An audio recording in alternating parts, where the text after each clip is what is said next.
اور بچے کس کو کہتے ہیں وہ بھی سمجھ لے، ورنہ پتہ چلا بڑے بڑے ہو گئے 17-18 سال بھی ہو رہے تو عقلدار نہیں، بچہ ہی بولے سب میں بھی مت کھڑا رہے اور فلاں، یہ سب نہیں ہونا چاہیے۔ تو بہرحال یہ چیزوں کو سمجھنے کی بہت زیادہ ضرورت ہے۔ الحمدللہ لوگ آج کل کافی اپ ٹو ڈیٹ ہے، میں نے دیکھا ہوں چھوٹے بچے جو پہلے زمانے میں جن کو صفوں میں کھڑے رہنے کی اجازت نہیں تھی، آج پہلی صفوں میں بھی دکھتے ہیں، چونکہ وہ پہلے آیا جمعہ کو تو پہلے کھڑے رہنا اس کا حق ہے، اس کو کوئی پیچھے نہیں کر سکتا۔ اور ہوتا تھا ہم لوگ 12 13 14 سال کے ہو گئے، صفوں میں پہلے کھڑے ہوتے تھے، بعد میں آنے والے ہم کو پیچھے کرتے تھے اور ہم چپلوں میں وہ دھوپ میں کھڑے رہتے تھے اور یہ لوگ آرام سے منڈپ کے اندر اور مسجدوں میں نماز پڑھتے تھے۔ چھوٹے ہونے کے ناطے ہم نے جمعہ پڑھنا چھوڑ دی تھی، پھر کیونکہ وہ چپل میں بہت گرم ہوتا تھا، کبھی چپل بھی نہیں رہی تو بولتے تھے چپل، اچھا چپل بھی سمجھ لیجئے، مجھے اچھے سے یاد ہے چلچلاتی دھوپ گرمی کے دن، مسجد پھر اس کے بعد منڈپ، اس کے بعد خالی حصہ چپل ہے، وہاں کھڑے کر دیتے بچوں، حالانکہ بچے پہلے سے آگے بیٹھے، بچے بولے تو بچے نہیں بالغ ہے، 12 13 14 سال بالغ ہو جاتا ہے انسان، شرعی اعتبار سے، قانونی اعتبار سے نہیں، انہوں نے پتہ نہیں قانونی اعتبار سے لے لیا شرعی اعتبار چھوڑ کر، عقلدار 18 سال کے بعد آ رہی تو وہ دیکھ رہے، بہرحال پیچھے کھڑے ہو جانا۔ تو پھر ایک ٹائم یہ آیا کہ ہم مسجد میں نماز کو جانا چھوڑ دی، کس لیے؟ دھوپ میں کھڑے ہو۔ اچھا پرابلم یہ ہے کہ دھوپ میں کھڑے ہو تو پیر برداشت نہیں کر رہے دھوپ، چپلیں ہوتی تو چپل کو لیتے تھے پیر کے نیچے، تو کو پیچھے آ کے پھر وہی چپل میں نماز پڑھ رہا، سمجھے آپ؟ نہ ایسا کھانے دیں گے نہ ایسا کھانے دیں گے، لوگ نہیں کرنے دیں، تو ایسا مت کیجیے بچوں کو۔ لیکن الحمدللہ میں نے دیکھا ہوں بچے آتے ہیں صفوں میں بیٹھتے ہیں، بلکہ بچوں نے اپنا حق لینا بھی سیکھ لیا کچھ جگہ، کوئی پیچھے رہا کیوں ہٹنا، پہلے پوچھتے بھی نہیں تھے بچے، کیوں ہٹنا پوچھا تو بولتا ہاں ٹھیک ہے کوئی بات نہیں، سمجھا؟ بہرحال تو ان کو احترام دیجیے انشاءاللہ، آج بچپن میں ان کو احترام آپ دیں گے، کل وہ انشاءاللہ مسلی بنیں گے اس میں۔ کسی نے سوال کیا سورہ کہف پورا پڑھنا چاہیے یا سٹارٹنگ کی 10 آیتیں اور لاسٹ کی 10 آیتیں کافی ہوتی ہیں؟ دیکھیے سورہ کہف کو جمعہ کے دن پورا پڑھنا ہے، یہ سٹارٹنگ کی 10 اور اینڈنگ کی 10 میں نے اس کی فضیلت صرف بتائی، وہ ہے کہ دجال سے حفاظت کے لیے یہ آیتیں کافی ہیں، لیکن جمعہ کے لیے پورا پڑھنا ہے، یہ دجال سے محفوظ رہنے کے لیے آپ یہ کر سکتے، لیکن جمعہ کے لیے آپ کو پورا جو ہے سورۃ الکہف پڑھنا یاد رکھیں، اس کے اندر 10 آگے کی 10 پیچھے کی نہیں، پورا سورۃ الکہف اس کے اندر آپ کو تلاوت کرنا ہے جمعہ کے جہاں تک معاملہ۔ کسی نے ایک سوال کیا is there any significance regarding charity given on the day of جمعہ؟ کیا اس کی کوئی خاص فضیلت ہے کہ جمعہ کے دن صدقات دیے جائیں؟ تو بہرحال جمعہ کے دن دیے جانے والے صدقات کی کوئی خاص فضیلت ہمیں روایتوں میں نہیں ملتی، لیکن ہم یہ کہہ سکتے جمعہ کا دن ایک افضل دن ہے، تو لہٰذا اس کے اندر جہاں آپ نمازیں پڑھ رہے ہیں تو وہاں آپ صدقات بھی دے سکتے ہیں، لیکن کیا یہ صدقات افضل ہوں گے؟ اس کے تعلق سے کوئی دلیل چونکہ ہم کو نہیں ملتی تو ہم کہیں گے واللہ عالم، اللہ بہتر جانتا ہے، ورنہ صدقے کا عموماً ثواب بہت ہوتا ہے، عام طور سے 1 سے لے کر 700 اور 700 کے ملٹیپل ٹائمز ہوتا ہے جو قرآن کی آیت ثابت ہے۔ بہرحال تو صدقے کا ثواب ویسے ہی عموماً بہت زیادہ ہوتا ہے، 1 سے لے کر 700 ملٹیپل ٹائمز آف 700۔ تو بہرحال جمعے کے دن صدقے کی خاص فضیلت کے تعلق سے کوئی روایت میں نہیں جانتا ہوں۔ کسی نے سوال کیا is it good to start the business after prayer of جمعہ what if the profession is of doctor؟ کسی نے سوال کیا کہ کیا جمعہ کے دن بزنس یا کوئی چیز جمعہ کے بعد شروع کرنا چاہیے، لیکن اگر ایک ڈاکٹر ہو تو وہ کیا کرے؟ دیکھیے میں نے جو بات آپ کو کہی وہ یہ ہے جمعہ کی اذان ہو جائے تو بزنس بند کرنا ہے نماز ہونے تک، تو یہ نہیں ہے کہ جمعہ صبح سے بند رکھنا ہے جمعہ کے بعد تک، تو آپ جمعہ سے پہلے بالکل کھول سکتے ہیں، as a doctor, as a engineer, as a architect, as a lawyer, سب کچھ کیجئے، بس جمعہ کی اذان ہو جائے۔ اب چونکہ اذان ملٹیپل ہوتی ہے، گلف وغیرہ میں ایک ہی اذان ہوتی ہے، اب یہاں ملٹیپل ہوتی ہے، تو جس مسجد میں آپ جا رہے ہیں اس مسجد کی اذان جب خطیب چڑھنا ہے اس سے پہلے فری ہو جائے، سمجھا، اور خطبے سے پہلے پہنچ جائے تو آپ کے لیے انشاءاللہ کافی ہے۔ تو جمعہ تک بند رکھنا کوئی ضروری نہیں ہے، جمعہ سے پہلے آپ کھول دیجئے، فجر کے بعد آپ کھول دیجئے، جمعہ تک کھلا رکھیے، جمعہ کی اذان ہو جائے بند کر دیجئے، جمعہ کی نماز پڑھ کے کھول لیجئے، ٹھیک ہے۔ تو لہٰذا بند رکھنا جمعہ سے پہلے ضروری نہیں ہے، صرف اذان ہونے کے بعد بند رکھنا ہے، نماز ہونے تک آپ کی جس مسجد میں بہرحال آپ پڑھ رہے ہیں، چونکہ آج کل الگ الگ مسجدیں الگ الگ وقتوں میں اذانیں اور نماز ہوتی ہے، تو یہ انشاءاللہ عزیز کافی رہیں گی۔ جنرل ٹرمز میں کہوں گا 12 ساڑھے 12 بجے بند کر دیجیے، 2:30 بجے کھول لیجیے، 2 بجے کھول لیجیے، کیونکہ عموماً اذانیں 12:30 سے شروع ہوتی ہے، جس علاقے میں ہم لوگ رہتے ہیں 2 بجے تک تو بالکل سب ختم ہو جاتا ہے، ختم ہو 1.5 گھنٹہ بند رکھنا۔ میں مسجد میں جو جاتا ہوں 1 بجے اذان ہوتی ہے، خطبہ چالو ہوتا ہے، اس کے بعد 1 بجے بند، ٹھیک کوئی مسئلہ نہیں، یا آپ کے علاقے میں ایک ہی مسجد 1 بجے ہوتا ہے، ٹھیک کوئی مسئلہ نہیں، ٹھیک ہے۔ تو کوئی بند رکھنا ضروری جمعہ تک۔ ایک غلط فہمی لوگوں کو یہ کہ جمعہ سے پہلے بزنس نہیں چلانا، پھر جمعہ کی نماز کے بعد دکان کھولتے ہیں، ایسا کچھ بھی نہیں، جمعہ سے پہلے کھلا رکھیے، ہاں اذان ہو جائے جمعہ کی تو بند کیجیے، جائیے بزنس بند کر کے نماز پڑھیے، آئیے پھر بزنس کھول لیجیے انشاءاللہ، کوئی مسئلہ نہیں۔ کسی نے ایک سوال کیا ہے، سوال عنوان سے متعلق نہیں ہے لیکن ضروری سمجھتا ہوں جواب دے دوں۔ کسی نے سوال کیا کہ سیلفی، آج کل سیلفی کے بہت کریز ہو چکا ہے اور خاص کر سیلیبریٹیز اسکالرز کے ساتھ بھی مرد اور خواتین گھیر لیتے ہیں، یہ کہاں تک درست ہے؟ لوگوں کو نصیحت کریں۔ کسی نے سوال کیا سیلفی کے تعلق سے کہ آج کل لوگوں کو بہت کریز ہو گیا ہے، سیلیبریٹیز اسکالرز کو بھی نہیں چھوڑتے ہیں، تو بہرحال دیکھیے سیلفیز، یہ میں نے اس سے پہلے اس کی تفصیلات رکھی تھی، امریکن سائیکیٹرک ایسوسیشن کے ایک اسٹڈی کے اعتبار سے انہوں نے ایک سیلفی لینا اور سیلفی کریزی بن جانا، کریزی سمجھتے ہیں نا، سیلفیاں لیتے رہنا، اس کو ایک بیماری ڈکلیئر کر دیا ہے. سیلفیٹش بولتے ہیں اس بیماری کو. جو آدمی ایسا ہو جاتا ہے کہ سیلفی لیے بغیر اس کو بہت پرابلم ہوتی ہے. پہلے بولتے ہیں نا ہاتھ کھجا رہا، پیٹ کھجا رہا، پیٹ کھجا رہی تو پھٹکے پڑے ہاتھ کا پیسہ آئے گا، ایسا کچھ تو بھی اس کو کھجاتا ہے، کیا نہیں پتا، اس کو پرابلم ہو جاتی ہے، جس کے نتیجے میں وہ سیلفی لینے کے بعد ایک اس کی انگزائٹی، اس کے اندر کا وہ تھوڑا ریلیکس ہوتا ہے، اس کو اچھا لگتا ہے، اور پھر وہ سیلفی کے لیے الگ الگ موڈز، الگ الگ فیس، الگ الگ ایکسپریشنز دیتا ہے تاکہ وہ سیلفیز لے اور الگ الگ بیک گراؤنڈز کو چوائس کرتا ہے. تو یہ آفیشلی امریکن سائیکیٹرک ایسوسیشن کی طرف سے یہ ایک بیماری ڈکلیئر ہو چکی ہے جن لوگوں کو. اب یہ بیماری ہے، سمجھ جائیے آپ، مطلب اس کی لت لگتی عادت ہے. اوائڈ کرنا ایک بیسٹ چیز ہے، یاد رکھیں، اوائڈ کرنا بیسٹ چیز ہے. اس کو نہ لینا ہی سب سے اچھا کام ہے، یاد رکھیں، اور اس سے بچنا ہی سب سے بہترین چیز ہے. الحمدللہ یہ بہت اچھی چیز ہے، یاد رکھیں. میں نے پوری اپنی لائف میں آج تک سیلفی نہیں لی، اپنے فون سے نہ کسی اور کے، آج تک اپنی خود کے نہیں لی. میرے فوٹوز جو ایک بار لیے پتہ نہیں 2007-8 کے ہیں وہ ریکارڈنگز، وہی فوٹو ہر جگہ پیج تھے، کبھی میں نے چینج نہیں کیا آج تک. چونکہ آئی ڈی ہوتا ہے فوٹو، اس کو چینج کرنا ضروری نہیں. ہاں جب بال سفید ہو جائیں گے دھوکہ نہ ہو، بلکہ جب سفید والی ڈال دیں گے، ابھی کالے جب تک ہے تو چلنے دو. بلیک ہیئرس والی فوٹوز ہے پوری، وہ داڑھی بھی کالی ہے، مونچھ بھی سب کالا ہے، چلو جب سفید ہو گیا تو پھر چینج دھوکہ ہو جائے گا، ڈال دیں گے بہرحال. ابھی تو ضرورت نہیں. تو 8-10 سال سے سیم فوٹو سے ضرورت نہیں، میں نے نہیں کی، احتیاط.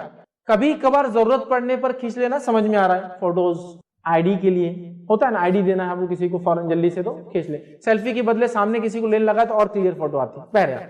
لیکن یہ ایک بیماری ہے. اب اس کا کریز اتنا ہو چکا ہے، اس لیول تک پہنچ چکی ہے کہ یہ بیماری ثابت ہو چکی ہے اور لوگوں کو ہو رہی ہے، یاد رکھیں. اور اتنا عجیب و غریب کریز کسی کو انتہا نہیں، عجیب و غریب کریز. اس سے لوگوں کو بچنا چاہیے، یاد رکھیں. یہ بہت خطرناک چیز ہے، اس کو اوائڈ کیجیے جب تک کہ آپ کو ضرورت نہیں ہے. ایز اے انفارمیشن آپ کو دینا ہے تو ٹھیک ہے، نیوز دینا ہے، کوریج دینا ہے کہ میں یہاں کھڑا ہوں، ایسے حالات یہاں چل رہے ہیں، یہ ہوا ہے، میرے پیچھے دیکھیے اب یہ ہو رہا ہے، ٹھیک.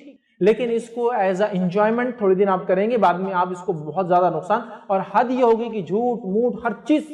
پہلے تو یہ تھا ایسا کھینچتے تھے سامنے بٹھا کے، اب کیا ہوگا، کھانا کھا رہے، اچھا کھانا خود کا بھی نہیں ہو، کسی اور کا ہے، اچھا دکھا، سجاوا اچھا ہے، بھائی صاحب ایک فوٹو لے لو، وہ بھی بولتا چلو کھانے کے پیسوں سے ویسے ہی وصول ہو رہے پیسے اپنے، لے لے تو فوٹو لے لے. کسی کی گاڑی دیکھی اچھی، بولے مبارک ہو، خوش بھی ہو رہا، نہیں اسی کیا ضرورت ہے. ارے بھیا اس کے پاس سائیکل بھی نہیں ہے، وہ کسی گاڑی کے بازو کھڑا ہو گیا تھا. حالت دیکھیے آپ، سمجھے نا، مطلب یہ دنیا عجیب ہوگی. کسی نے جوک بھیجا تھا، ایک ڈاکٹر ایک خاتون سے پوچھتا آج ناشتے میں کیا کھائے، تو بولتی پیزا، برگرز اور یہ اور وہ فلاں، فرینچ فرائز. وہ بولتا چپ، یہ فیس بک اسٹیٹس نہیں ہے، سیدھے سے بولو. تو بولے کھاگینا روٹی. ہاں سمجھے آپ، فیس بک اسٹیٹس میں یہ سب چلتا، ریئل لائف میں کھاگینا روٹی کھا کے آئے ہوئے. تو وہی حال ہو گیا ہم لوگوں کا. یہ کریز لے کر ڈوب رہا ہے اور یہ بہت حد تک بڑھ چکا ہے، ٹھیک. اور اس کریز کا میں بھی 1-2 بار شکار ہو چکا ہوں، تو اب بچنے کی کوشش کر رہا ہوں، لیکن لوگ چھوڑتے نہیں. حال ہی میں ایک سفر پہ گیا تھا، سفر میں اتنے مجھے چاہنے والے لوگ مل گئے کہ مرد تو مرد، عورتوں کی جھنڈ بھی آ رہے فوٹو کھینچا رہے، روک روک کے پریشان. پھر سیکورٹی کو آواز دینا پڑا. ایئرپورٹ پہ تھا تو ان کو بولا تھوڑا سا اوائڈ کرنا مجھے، پھر وہ لوگ آ کے لوگوں کو پیچھے لے گئے. تو یہ کریزی ہو چکے ہیں لوگ اس میں. اب اس لیول تک کریزی کے آپ بولیں گے فیض بھائی ایک میں سنیپ لینا چاہ رہا ہوں آپ کے ساتھ. اب ٹھیک ہے لے لو یار، آپ پیچھے بھاگ رہے، آ جاؤ کھڑے ہو. اب آپ ایسا کھڑے ہوتے بازو سے ان کے اہلیات کھڑے ہو جائیں گے، سنیپ نہیں سمجھے آپ، وتھ پلان کہ فیض بھائی تو فوٹو دیں گے نہیں. جنرلی یہ سوچ ہوتی نا دینی شخصیات نہیں دیں گے. تو میں ریکویسٹ کروں گا اور تم پھر فوراً سمجھ رہے آپ کھینچنے سے ایک آگے کھڑے ہو. لیڈیز بھی نہیں چھوڑ رہے، برقعے میں آگے کھڑے ہو جا رہے ہیں، مطلب برقعے میں آگے کھڑے ہو رہا تھا، پیچھے کھڑے اپن کھینچ لیتے. اب کیا کرنا لوگوں کو، روکنا، باڈی گارڈ رکھنا ہے کہ بھائی ان کو روکو، سیلفی مت لینے دو. دور سے لیں گے، کیمرے اتنے اچھے کوالٹی کا آ گئے، دور دور سے کھینچ رہے ہیں. تو اب یہ کریز بن چکا ہے، یہ بیماری حد سے زیادہ بڑھ رہی ہے. حالات یہ ہے میں آپ کو بتاتا ہوں، کئی جگہ تو تقریر سننے آنے سے نہیں، اب ایک سیلفی مل جانا بس یہ نیت سے آئے گا.